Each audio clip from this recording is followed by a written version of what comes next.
उस शब्दांश को कहते हैं जो किसी शब्द के आरंभ में जुड़कर उसका अर्थ बदल देता है। उपसर्ग उस शब्दांश को कहते हैं जो किसी शब्द के आरंभ में जुड़कर यानी पहले जुड़कर उसको अर्थ में क्या कर देगा, परिवर्तन कर देगा, बदलाव ला देगा, उसे हम क्या कहते हैं, उपसर्ग कहते हैं। जैसे एग्जाम्पल के तौर पे मैं आपको समझा दूं तो एग्जाम्पल में मैं एक उपसर्ग लेता हूं। सबसे पहले एक उपसर्ग लेते हैं क। ये क्या है, उपसर्ग है। मैंने एक उपसर्ग ले लिया क और एक शब्द ले लेते हैं पुत। एक शब्द लेते हैं क्या, पुत। ये शब्द हो गया, ध्यान से समझिएगा। अब इन दोनों को हम क्या करेंगे, देखेंगे एक साथ मिला करके।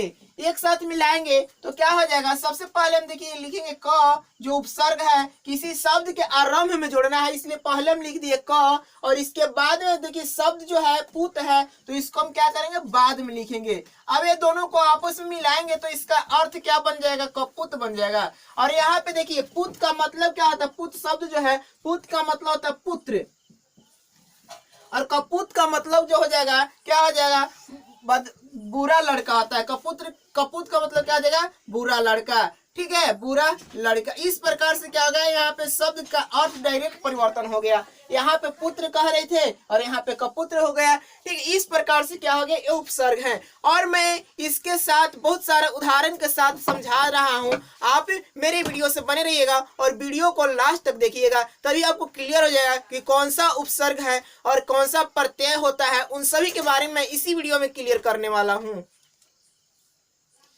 अब जैसे कि मैं यहाँ पे कुछ उदाहरण आपको बतला रहा हूँ और उसी उदाहरण के माध्यम से आपको सारा चीज क्लियर हो जाएगा। लिखा हुआ है यहाँ पे देखिए, ये सारे उपसर्ग लिखे हुए हैं, जैसे कि अ, अध, अन, अनु, ये सब क्या है, उपसर्ग हैं। और यहाँ पे इसका अर्थ मैंने लिख दिया है कि इसका अर्थ क्या होता है। जैसे अ का अर्थ होता है नहीं, अध का अर्थ होता है आधा, अन का अर्थ होता है विपरीत, अनु का अर्थ होता है पीछे। इस प्रकार से उपसर्ग हो गए और ये इसका अर्थ हो गया। जब ये किसी शब्द के पहले जोड़ देंगे हम, जब किसी शब्द के पहले जोड़ देंगे इसे हम, तो उसके अर्थ में डायरेक्ट क्या कर देगा, परिवर्तन कर देगा, बदलाव कर देगा। तो बदलाव करने के पश्चात ही क्या कहलाएगा, उपसर्ग कहलाएगा। जैसे कि यहाँ पे अ है, अ का अर्थ होता है नहीं। यहाँ पे देखिए लिखा हुआ है, शब्द लिख दिया गया है सत्य। यहाँ पे देखिए शब्द पहले क्या हम बनेंगे, सत्य, और सत्य में एक उपसर्ग लगा दिए हैं अ, तो क्या हो गया, असत्य हो गया। इस प्रकार से ध्यान से देखिएगा तो इसमें क्या है, अ उपसर्ग है जो सत्य में जोड़ दिया। सत्य का मतलब होता है सच्चा और असत्य, असत्य का मतलब क्या हो जाता है, झूठा हो जाता है। तो सत्य में यदि हम अ उपसर्ग जोड़ दे, सत्य में यदि हम अ उपसर्ग जोड़ दे तो उसके अर्थ में क्या कर दे रहा है, बदलाव कर दे रहा है, परिवर्तन कर दे रहा है। उसी को हम क्या कहते हैं, उपसर्ग कहते हैं। जैसे कि यहाँ पे देखिए लिखा हुआ है असत्य। असत्य में हम अब यदि यहाँ पे दे दिया गया शब्द दिया गया रहेगा, शब्द दिया गया रहेगा और पूछ देगा कि इसमें उपसर्ग कौन सा है, असत्य दिया गया है, लिख दिया गया रहेगा एग्जाम में।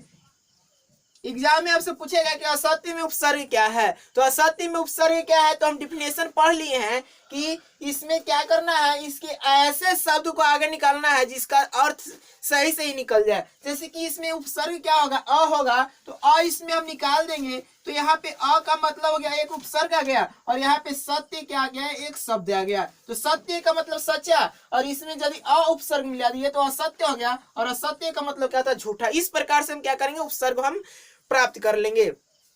अब यहाँ पे सेकंड एग्जांपल देखेंगे, लिखा हुआ है अध। अध का मतलब क्या होता है, आधा। ठीक है, इस प्रकार से यहाँ पे तो यहाँ पे देखिए अध्यापक लिखा हुआ है, अध्यापक एक शब्द बन गया। अब इसमें पूछ देगा कि उपसर्ग कौन सा है, तो पक का मतलब होता है पका हुआ। पक का मतलब क्या होता है, पका हुआ। जैसे कोई भोजन बनाते हैं हम लोग तो पकाने का मतलब है पका हुआ, और अधपक का मतलब कि थोड़ा पका हुआ। तो इसमें हम क्या करेंगे, अधपक, तो यहाँ पे अध उपसर्ग जोड़ देंगे। उपसर्ग क्या जोड़ेंगे, अध जोड़ देंगे, तो यहाँ पे क्या हो गया, अध जोड़ पक। अध जोड़ पक का मतलब क्या, अधपक। पक का मतलब पूरा पका हुआ और अधपक का मतलब आधा पका हुआ। तो इसमें यदि उपसर्ग पूछेगा तो हम बतला देंगे कि आ जाएगा अध का क्या हो जाएगा, उपसर्ग हो जाएगा। इस प्रकार से यहाँ पे लिखा हुआ अन्य। अन्य का मतलब था विपरीत। अन्य का मतलब क्या होता है, विपरीत। ठीक है, विपरीत, उल्टा। जैसे कि अन, तो इसे क्या बन जाएगा, अनंत बना सकते हैं। इसके बाद में लिखा अनु। अनु का मतलब है पीछे, तो अनु का मतलब क्या होता है, पीछे। अनुज यहाँ पे अर्थ इसका शब्द बन सकता है। अनुज में पूछ देगा उपसर्ग कौन सा है तो हम बता देंगे कि अनु है, ठीक है, अनु क्या आ जाएगा, इसमें उपसर्ग हो जाएगा। और इस प्रकार से अनुवाद भी शब्द दिया गया है, तो अनुवाद में पूछ दिया जाएगा तो अनुवाद का मतलब हम इसमें भी उपसर्ग बतला देंगे कि क्या आ जाएगा, अनु हो जाएगा। इस प्रकार से हम क्या कर लेंगे, और उपसर्ग को पहचान लेंगे, और एग्जाम में जो भी जिस प्रकार से कोई प्रश्न पूछा जाएगा उसको आप समाधान कर सकते हैं। अब चलिए मैं आपको बतलाता हूँ प्रत्यय के बारे में, प्रत्यय होता क्या है। उपसर्ग क्लियर हो गया होगा। चलिए अब यहाँ पे देखेंगे प्रत्यय। प्रत्यय कहते किसको है, इसका डिफिनेशन मैं आपको बतला रहा हूँ। तो प्रत्यय यहाँ पे दिया गया, प्रत्यय उप शब्दांश को कहते हैं, प्रत्यय उस शब्दांश को कहते हैं जो किसी शब्द के अंत में जुड़कर, जो किसी शब्द के अंत में जुड़कर उसके अर्थ में बदलाव ला देता है, जो किसी शब्द के अंत में जुड़कर उसके अर्थ में बदलाव ला देगा, उसे हम क्या कहेंगे, प्रत्यय कहेंगे। उपसर्ग में क्या था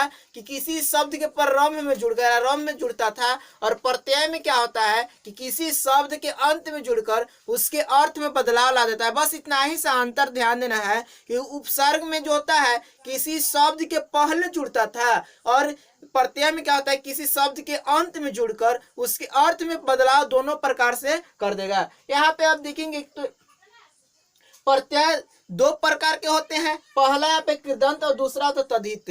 प्रत्यय दो प्रकार के हो गए, कौन कौन सा, तो कृदंत और तद्धित।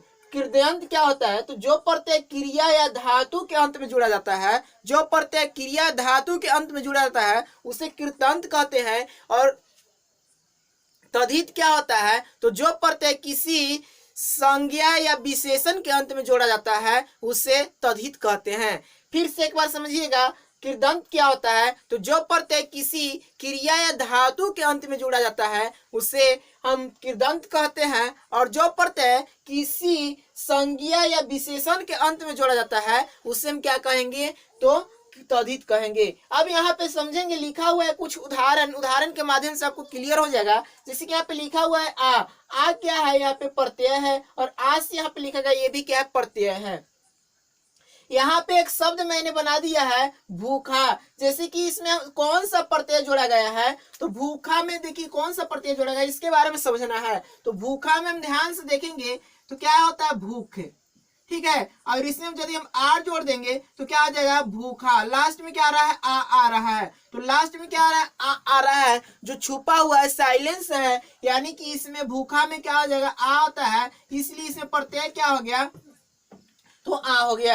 यहाँ पे मिठास, तो मिठास के अंत में क्या आ रहा है, आस।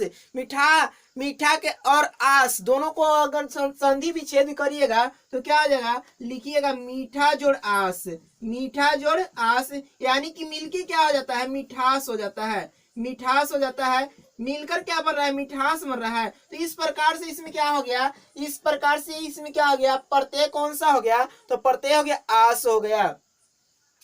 अब यहाँ पे देखेंगे लिखा हुआ है आल, आल क्या है, प्रत्यय है, और यहाँ पे देखिए यहाँ शब्द क्या बन गया, ससुराल, लास्ट में क्या आल आ रहा है। इस प्रकार से यहाँ पे दिएगा इक, इक क्या है, मासिक, मासिक बोलने पर लास्ट में क्या था, इक, मासिक। तो इस प्रकार से क्या हो गया, ये सारे चीजें आपको क्लियर हो गए हैं। यदि वीडियो अच्छा लगा है तो लाइक करें, शेयर करें, और इसी प्रकार के वीडियो देखने के लिए मेरे चैनल को सब्सक्राइब करना ना भूलें। Thanks for watching. और मैं अपनी इस चैनल पर जल्द ही 9th और 10th क्लास के न्यू बैच स्टार्ट करने वाला हूं। यदि आप लोग उसका लाइव क्लास करना चाहते हैं तो कमेंट बॉक्स में अपना नंबर छोड़ें।